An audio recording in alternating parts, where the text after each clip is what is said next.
Hi guys! Welcome to my channel!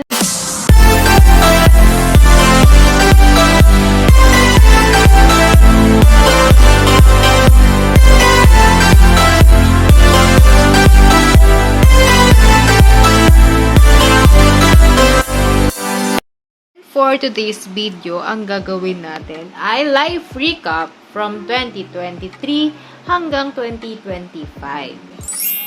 So, sa mga hindi nakakaalam, yes, noong 2022 ay nagtry po tayong mag-vlog. Sino ba naman ang hindi nagtry maging vlogger noong 2022? So, halos lahat naman naging vlogger noong 2022. Mga gumawa na ng intro, ng outro, gumawa na ng mga challenge. So,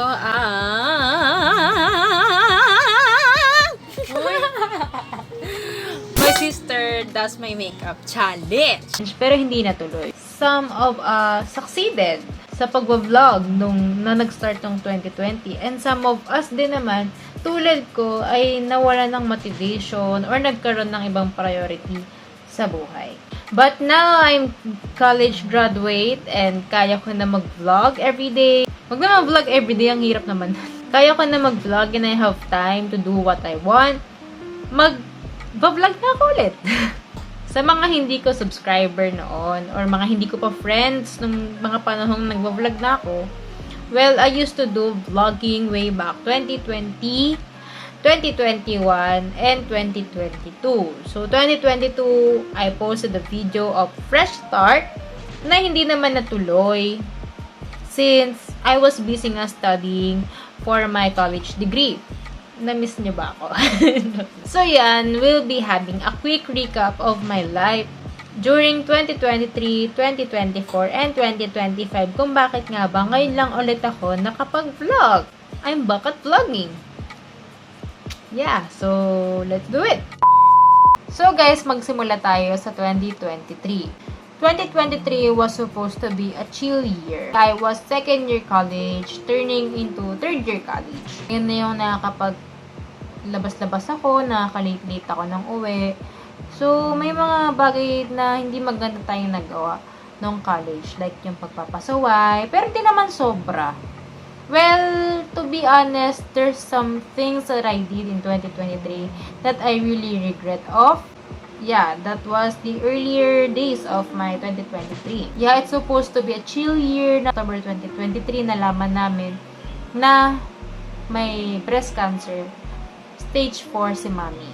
And December 2023 din naman is nagkaroon ako ng boyfriend, which is si Allen. So, hanggang ngayon is boyfriend ko po si Allen. Yan. Hindi na po tayo NGSB, guys. NGSB! Bakla! Hindi na po tayo NBSB, guys. So, may boyfriend na po tayo. I mean ako, hindi ko po siya sinishare. May boyfriend na po si Carlea Aguinaldo na dating nagsasabing mas okay daw maging single. Ganto, tandaan nyo, matutong mahalin ng sarili bago magmahal ng iba. Okay? Well, before, syempre, hindi ako pwede mag-boyfriend nun. So, balik tayo. She was given 6 months to live. But unfortunately, hindi rin siya tumagal ng 6 months. Kumbaga, mas napaikli pa. So, hindi ko na siguro i-details kung bakit nangyari yung ganun. I guess, mahirap talaga magkasakit ng cancer dito sa Pilipinas. Then, year 2024, January, na hospital si Mommy kasi hindi niya na kinakaya yung sakit ng breast niya. Dinala namin siya sa hospital. And then, it lasts 1 month bago siya nakauwi. February 21, 2024, nakauwi si Mommy from the hospital. Sa isang buwan na yun is inoperahan siya and pinapagaling yung opera sa kanya. Minomonitor siya ng mga doktor nun since yun nga, stage 4, laging may masakit sa kanya.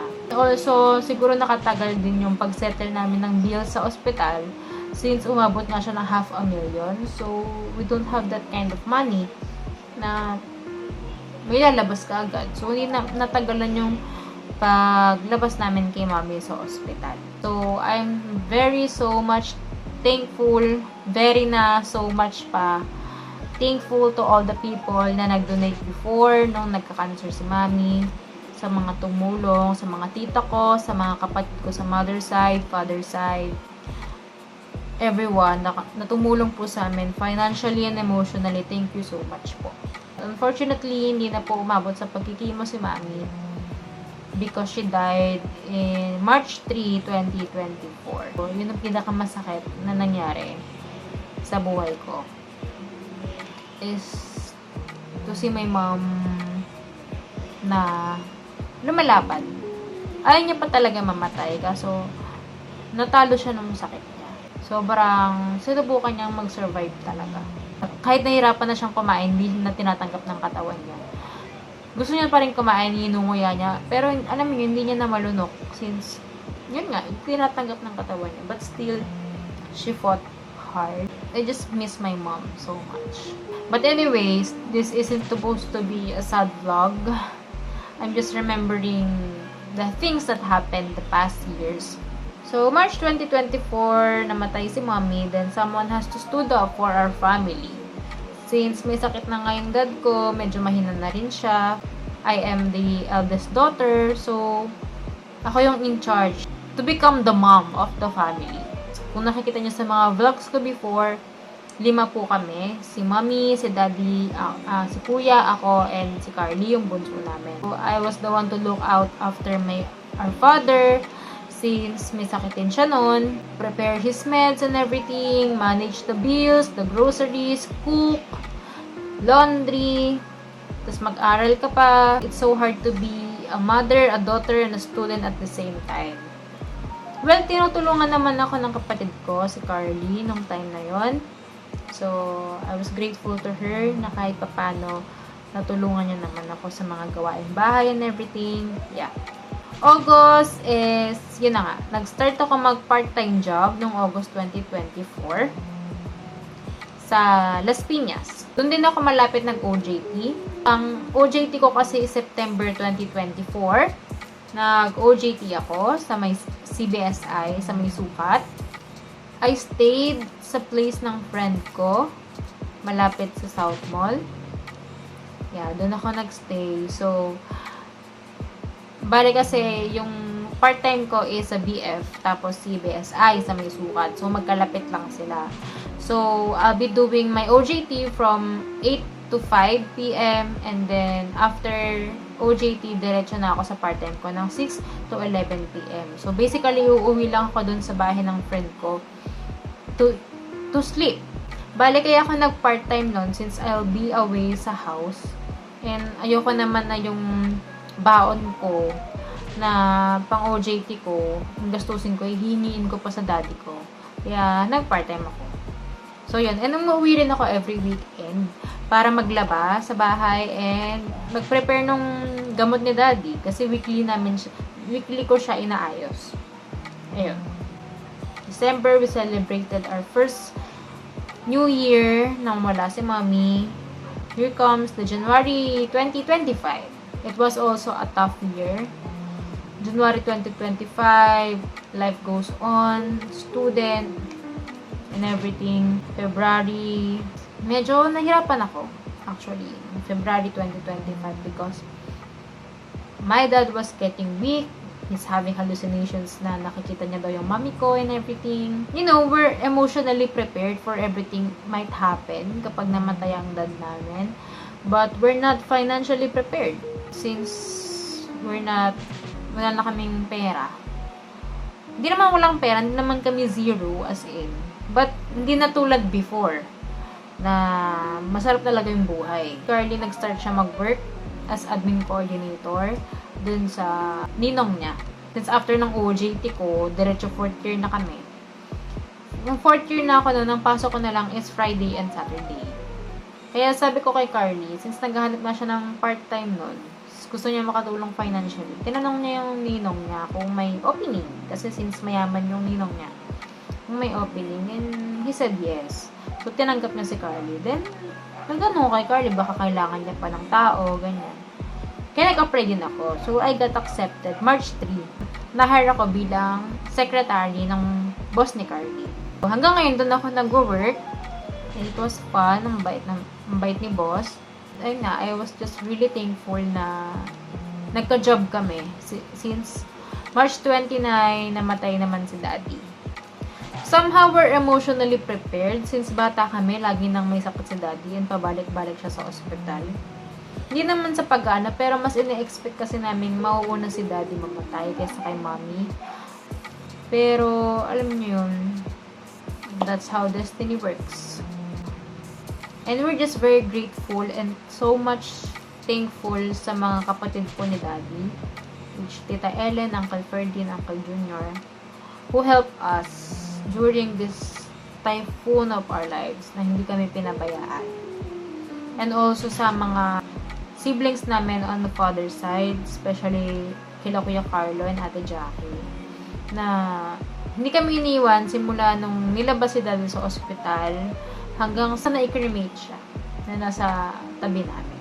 April 2025, we decided na lumipat ng bahay. Kasi ang hirap magstay sa bahay kung saan namatay si mommy and daddy. Kasi every sulok, maaalala mo nandun sila. Kada sulok ng bahay, maiisip niyo yung mga pinagagawa niyo dun sa part ng bahay na yon.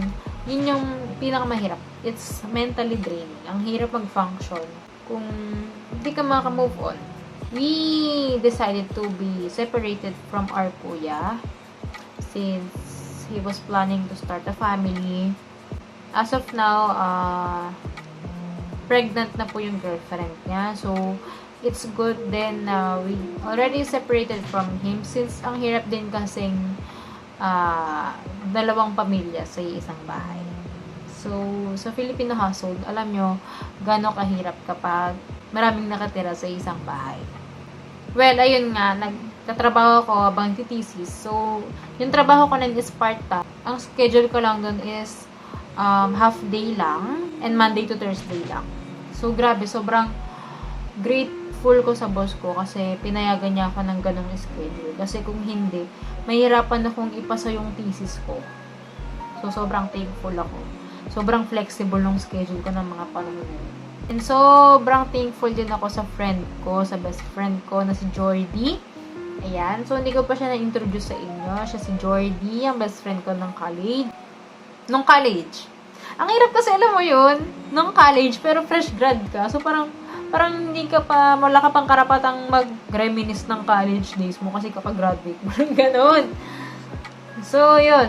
Si Jordy ang best friend ko ngayon nung college. Siya po ang tumulong bumuhat sa akin sa thesis. And sobrang thankful ko sa kanya kasi kahit may sarili siyang baggage, hindi niya ako pinabayaan.